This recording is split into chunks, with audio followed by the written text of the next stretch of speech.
photo album by Richard Phipps.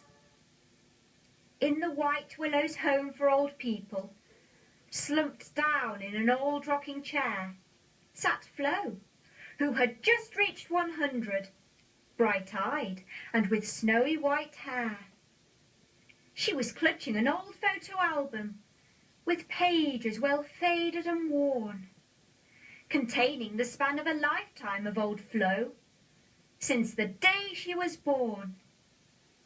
Page 1 held a photo of Mother, brown-tinted and faded with age. She was standing alongside her husband, a schoolmaster, a well-knowledged sage.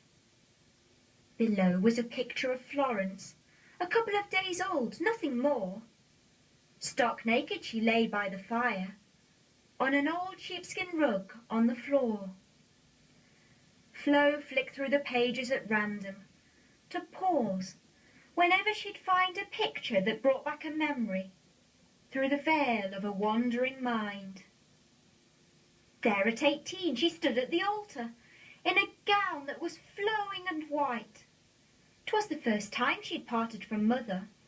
She smiled at the tears shed that night. On another page there was her true love, the one single man in her life.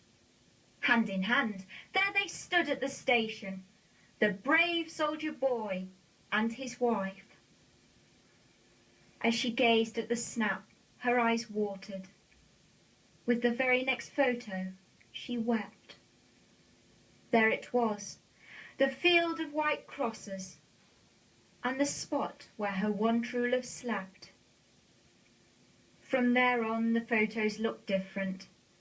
Her face seemed to age day by day, and her hair, that was once black and shining, somehow was now lifeless and grey. On another page there was the cottage where alone she had lived 50 years. That there had never been any children had brought her much sorrow and tears. At 80 they wanted her cottage to build a new housing estate. The folk who had come to collect her took the snap of her stood by the gate. The pictures that now filled the album had shown 18 birthdays or more of Flo and the resident inmates on a rocking chair by the lounge door. Then a voice called out, "It's 9:30.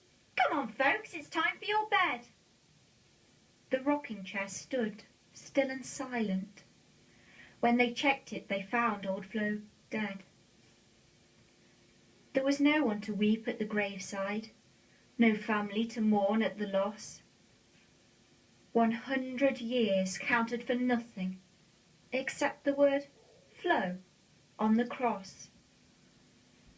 Back at White Willow's home they were busy, with a job everyone thought as a drag, disposing of all old Flo's memories, which was stuffed in a black plastic bag.